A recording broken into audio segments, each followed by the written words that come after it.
आज की ताजा खबरों के अपडेट में बात करेंगे देश भर की तमाम बड़ी और काम की खबरों के साथ ही भारत सरकार की ओर से लिए गए कुछ महत्वपूर्ण फैसलों और जारी किए गए कुछ नए नियमों की। इसके अलावा टैक्स भरने वाले लोगों के लिए आज एक जरूरी और महत्वपूर्ण खबर है, बताएंगे आपको आगे इस अपडेट में। साथ ही नौकरी पेशा लोगों के लिए बड़ी खबर, इसी हफ्ते अकाउंट में आएंगे 8.5% ब्याज और पीएफ के पैसे। क्या है पूरी खबर, बताएंगे आपको आगे इस अपडेट में। साथ ही ड्राइविंग लाइसेंस के नियमों में हुआ है बड़ा बदलाव, अब ड्राइविंग लाइसेंस के लिए इन राज्यों में ऑनलाइन मेडिकल सर्टिफिकेट ही होगा मानिए। क्या है पूरी खबर, बताएंगे आपको आगे इस अपडेट में। साथ ही अब अमेजोन पर आप कर सकेंगे क्रिप्टो करेंसी में भुगतान, ई कॉमर्स कंपनी जल्द देगी इसकी मंजूरी।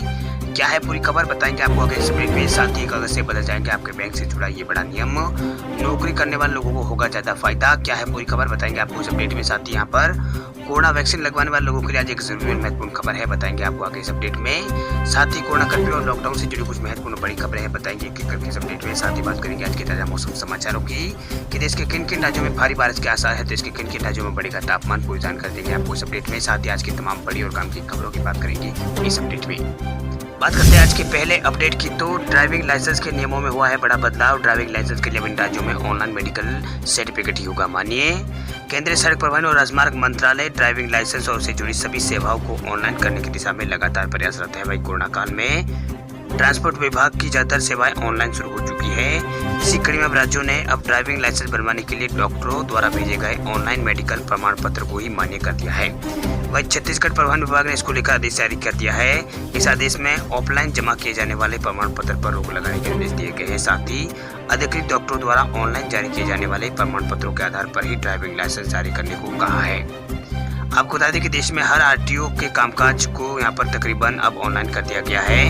परिवहन विभाग कोशिश कर रहा है कि लाइसेंस रिन्यूअल और डुप्लीकेट लाइसेंस और एड्रेस चेंज और आरसी बनवाने के लिए लोगों को अब आरटीओ ऑफिस न आना पड़े, घर बैठे ही लोगों को ये डॉक्यूमेंट अपलोड करने की सुविधा मिले। वह ऑनलाइन सिस्टम आने के बाद सिर्फ ड्राइविंग टेस्ट और फिटनेस के लिए ही लोगों को आरटीओ आना होगा।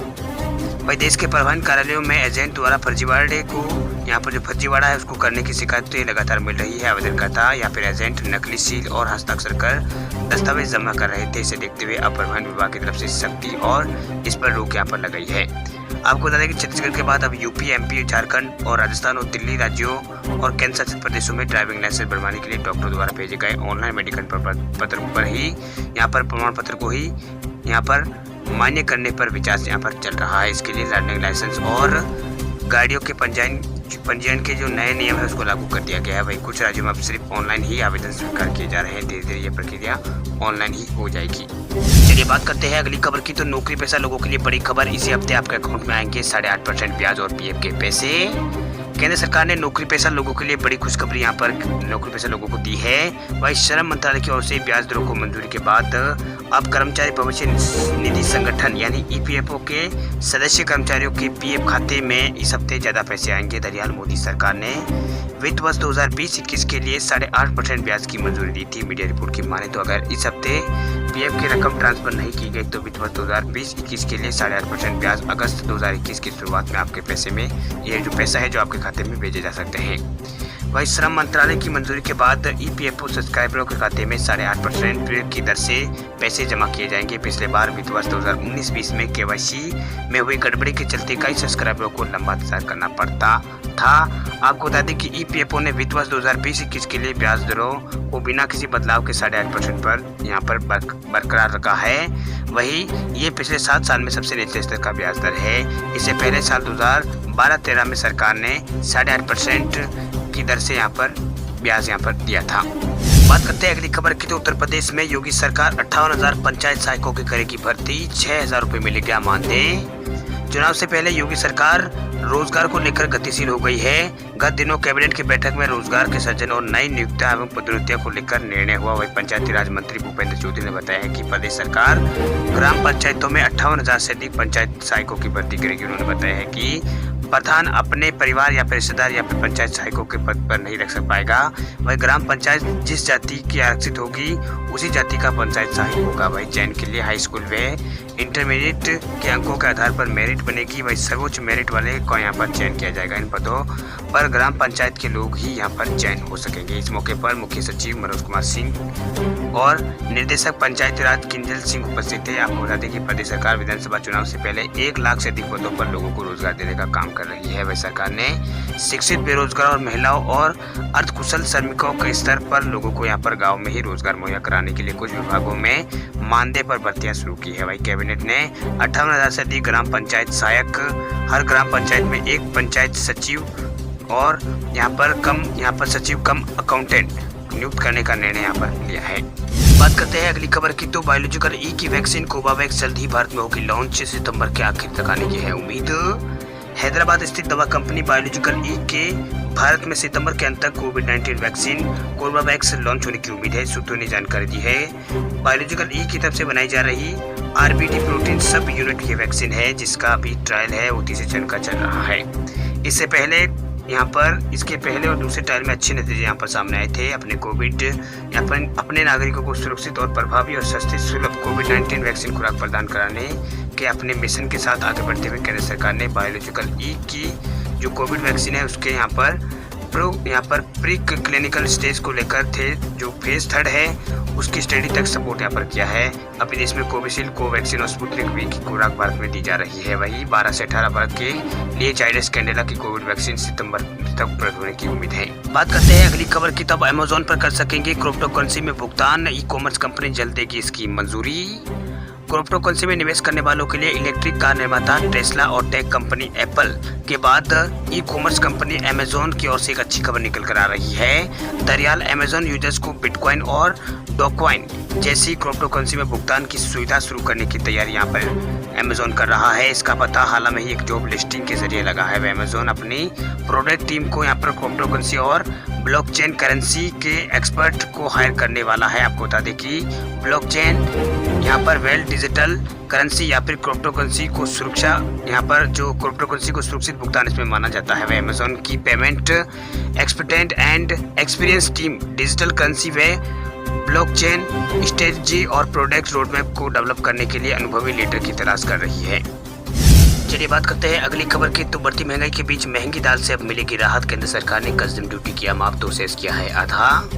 महंगी दाल पर काबू पाने के लिए केंद्र सरकार ने बड़ा फैसला किया है। केंद्र सरकार ने मसूर दाल पर कस्टम ड्यूटी को घटाकर 0% कर दिया है। इसके अलावा एग्रीकल्चर इंफ्रास्ट्रक्चर डेवलपमेंट सेस को भी आधा करके 10% कर दिया गया है। वही केंद्र का मकसद इसके जरिए घरेलू बाजार में दाल की सप्लाई बढ़ाना है, जिससे कीमतें हैं जो उसमें राहत मिल सके। वही वित्त मंत्री निर्मला सीतारमण ने इस संबंध में संसद के दोनों सदनों में लोकसभा और राज्यसभा में नोटिफिकेशन जारी किया है। वैसे मसूर को और सेस में कटौती को आज से लागू कर दिया गया है, 27 जुलाई से लागू किया जाएगा। वही वित्त मंत्री ने कहा है कि मसूर दाल पर बेसिक कस्टम ड्यूटी को 10% से घटाकर 0% कर दिया गया है। हालांकि ये छूट अमेरिका के अलावा अन्य देशों से निर्यात होने वाली दालों पर मिलेगा। इसके अलावा एग्रा सेस को यहाँ पर 10% कर दिया गया है।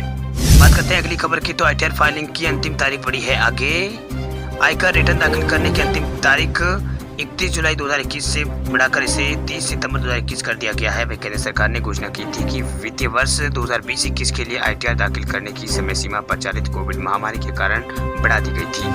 हालांकि यहाँ पर फॉर्म नंबर 16 में स्रोत पर टीडीएस की कटौती का प्रमाण पत्र कर्मचारियों को 31 जुलाई 2021 या इससे पहले प्रस्तुत करना आवश्यक है। पिछले वर्ष 2020 के लिए फॉर्म संख्या 64C में अपने यूनिट धारकों को निवेश निधि द्वारा भुगतान या फिर जमा की गई आय का वितरण 31 जुलाई 2021 को या फिर इससे पहले यहाँ पर प्रस्तुत किया जाना आवश्यक है। वही 30 जून 2021 को समाप्त होने वाले तिमाही के लिए किए गए प्रेषण के संबंध में यहाँ पर पंजीकृत डॉलर द्वारा प्रस्तुत किए जाने वाली फॉर्म संख्या 15CC में तिमाही वितरण 31 जुलाई 2021 को या उससे पहले प्रस्तुत किया जाना आवश्यक है। बात करते हैं अगली खबर की, तो शेयर मार्केट में निवेश करने वाले लोगों के लिए जरूरी खबर। डीमैट और ट्रेडिंग अकाउंट खोलने के नियमों में हुआ है बदलाव, 1 अक्टूबर से होगी लागू। अगर आप इस शेयर बाजार में निवेश करते हैं या फिर निवेश करने की सोच रहे हैं तो आपके लिए एक जरूरी खबर जान लेना आवश्यक है। शेयर मार्केट रेगुलर सेबी ने 1 अक्टूबर से शेयर बाजार में निवेश को लेकर कुछ नियम यहाँ पर बदले हैं, नियमों में कुछ बदलाव यहाँ पर किया है। वही 1 अक्टूबर से डीमैट अकाउंट के लिए नए नियम यहाँ पर लागू किए गए। सेबी की ओर से आदेश के मुताबिक 1 अक्टूबर से नया यहाँ पर ट्रेडिंग और डीमैट अकाउंट खोलने वालों को नॉमिनेशन का ऑप्शन भी यहाँ पर दिया जाएगा। हालांकि ये सिर्फ वैकल्पिक होगा। वही नॉमिनेट किए बगैर ट्रेडिंग अकाउंट खोला जा सकता है। वही सेबी ने नॉमिनेशन फॉर्म का एक फॉर्मेट यहाँ पर जारी किया है। अगर कोई निवेशक डीमैट और यहाँ पर ट्रेडिंग अकाउंट खोलते वक्त नॉमिनेशन नहीं करना चाहता है तो उसे ये जानकारी सेबी को यहाँ पर देनी होगी।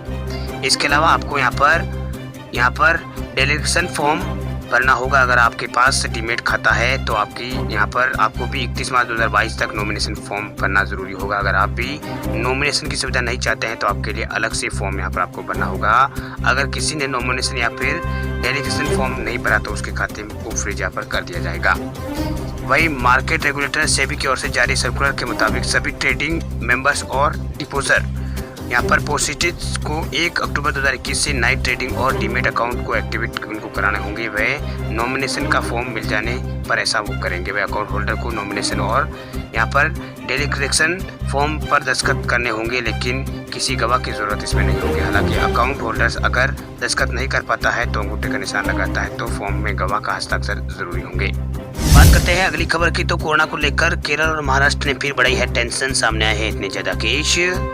देश के सबसे बड़े राज्य यूपी समेत कई राज्यों में कोरोना खात्मे की कगार पर है, लेकिन सर्वाधिक साक्षर राज्य कहे जाने वाले केरल में कोविड केस कम होने का नाम नहीं ले रहे। संक्रमण के मामलों में दूसरे नंबर पर महाराष्ट्र आता है। हालांकि आंकड़ों के मुताबिक पिछले 24 घंटों में केरल में 18,000 से अधिक नए केस यहाँ पर सामने आए हैं। वही 98 लोगों की मौत हुई है। वही केरल में कोविड के कारण हुई मौतों का आंकड़ा भी 15,000 पार हो चुका है। वहीं महाराष्ट्र में कोरोना के नए मामले लगातार बढ़ रहे हैं। पिछले 24 घंटों में यहाँ पर 6,269 नए केस सामने आए हैं। वही 24 लोगों की इस दौरान मौत हुई है। महाराष्ट्र में इस वक्त कोरोना के जो एक्टिव केस है वो 94,000 के आसपास है।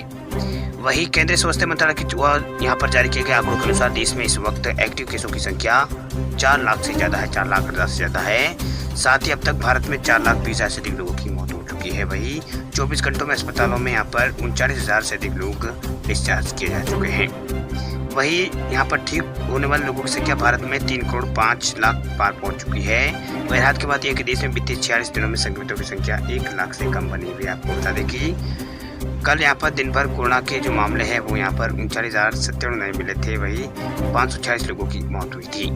वही स्वास्थ्य मंत्रालय की ओर से जारी किए गए आंकड़ों के अनुसार देश में टीकाकरण अभियान तेजी से चल रहा है। भारत में अब तक 43 करोड़ के आसपास कोविड वैक्सीन लगाई जा चुकी है। देश में पिछले 24 घंटों में 51 लाख के आसपास कोरोना के टीके लगाए गए हैं।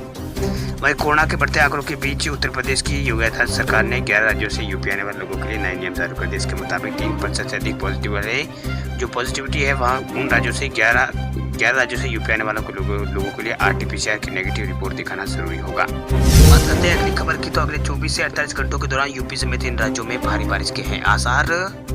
भारतीय मौसम विज्ञान विभाग ने कहा है कि अगले 3-4 दिनों के दौरान उत्तर और पूर्वी भारत में भारी बारिश की संभावना है। मध्य प्रदेश के उत्तरी पश्चिमी हिस्से के ऊपर एक कम दबाव का क्षेत्र कमजोर हो गया है। हालांकि उत्तर पश्चिम मध्य प्रदेश और आसपास के क्षेत्रों में संबंधित चक्रवाती परिसंचरण तंत्र बना हुआ है। वहीं एक और चक्रवाती परिसंचरण तंत्र का क्षेत्र उत्तरी बंगाल की खाड़ी के ऊपर बना हुआ है। इसके प्रभाव से 28 जुलाई के आसपास उत्तरी बंगाल की खाड़ी और आसपास के इलाकों में कम दबाव का क्षेत्र बनने की पूरी संभावना है। वहीं 2 प्रणालियों के प्रभाव के कारण 29 जुलाई तक जम्मू कश्मीर, हिमाचल प्रदेश, उत्तराखंड, पंजाब, हरियाणा, चंडीगढ़ और उत्तर प्रदेश में व्यापक वर्षा की संभावना है। जबकि कुछ स्थानों पर भारी तो कुछ स्थानों पर भारी बारिश, तो कहीं यहाँ पर अत्यधिक बारिश हो सकती है। इसके बाद इसमें कमी यहाँ पर आएगी। वहीं 27 और 28 जुलाई को हिमाचल प्रदेश, उत्तराखंड और 27 जुलाई को उत्तरी पश्चिम उत्तर प्रदेश के कुछ स्थानों पर भारी बारिश की संभावना है। मौसम विभाग की ओर से यह अलर्ट यहाँ पर जारी किया गया है। वहीं मध्य प्रदेश में जो व्यापक वर्षा है वो जारी रहने की संभावना है। वहीं पूर्वी राजस्थान में भी ये वर्षा यहाँ पर जारी रहने की संभावना यहाँ पर जताई गई है। वहीं आज से उड़ीसा, पश्चिम बंगाल और गंगा के क्षेत्रों में और झारखंड सहित पूर्वी और आसपास के मध्य भारत में व्यापक वर्षा, कुछ स्थानों पर भारी बारिश हो सकती है। वहीं अगले 3 दिनों के दौरान कोंकण, गोवा, मध्य महाराष्ट्र और घाट के क्षेत्रों में व्यापक वर्षा के साथ कुछ स्थानों पर भारी बारिश होने की संभावना है। वहीं 29 जुलाई को इस क्षेत्र में भारी से बहुत अधिक बारिश, यहाँ पर अत्यधिक बारिश से अत्यधिक भारी बारिश हो सकती है। वहीं पिछले 2 सप्ताह में महाराष्ट्र में भूस्खलन और बाढ़ के कारण कई लोगों की जान भी गई है। वहीं उत्तर प्रदेश में पिछले 24 घंटों में अलग अलग स्थानों पर हल्की से मध्यम बारिश हुई है। गरज चमक के साथ कुछ स्थानों पर बौछारें पड़ी है। वहीं मौसम विभाग की ओर से जारी किए अपडेट के मुताबिक राज्य के चित्रकूट, सहारनपुर, मुजफ्फरनगर और झांसी जिलों में बारिश की सूचना है। राज्य का अधिकतम तापमान 38 डिग्री के आसपास यहाँ पर गोरखपुर में है। वहीं न्यूनतम तापमान 25 डिग्री के आसपास बस्ती में दर्ज किया गया है। वहीं आज राज्य में अधिकांश स्थानों पर गरज चमक के साथ बौछारें पड़ने की संभावना यहाँ पर मौसम विभाग की ओर से जताई गई है। वहीं मौसम विभाग ने राज्य के अलग अलग स्थानों पर बिजली गिरने और यहाँ पर गरज चमक के साथ बौछारें पड़ने की संभावना जताई है। कुछ स्थान पर भारी बारिश की संभावना जताई है। बुलेटिन में कहा गया कि 28 जुलाई को राज्य के अधिकांश स्थानों में अधिकांश स्थानों पर यहाँ पर गरज चमक के साथ बौछारें पड़ने की संभावना है। वही 29 जुलाई को पूर्वी उत्तर प्रदेश और पश्चिमी उत्तर प्रदेश के कई स्थानों पर गरज चमक के साथ बौछारें पड़ने की संभावना है।